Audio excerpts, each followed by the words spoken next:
దేవుని బిడ్డలారా, ఈ రోజు మనము అనేక సార్లు, అనేక మార్లు, అనేక విధాలుగా మనము భక్తి చేస్తున్నామని అనుకుంటూ ఉన్నాము. కానీ ప్రియమైన దేవుని బిడ్డ, ప్రియమైనటువంటి దేవుని సంగమా, మన భక్తి జీవితము ఏ విధముగా ఉంది?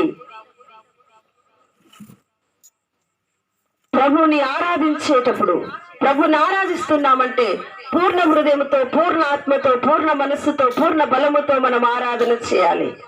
కానీ మనం ప్రభుని ఆరాధిస్తూ ఉన్నామంటే మనం ఏ విధంగా మనం ఆరాధిస్తూ ఉన్నాము?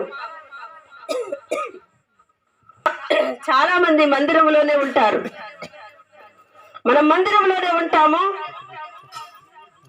ఆరాధనలోనే ఉంటాము, పాటలు పాడుతున్నట్లే ఉంటాము, ఆరాధన చేస్తున్నట్లే ఉంటాము, వాక్యము వింటున్నట్లే ఉంటాము.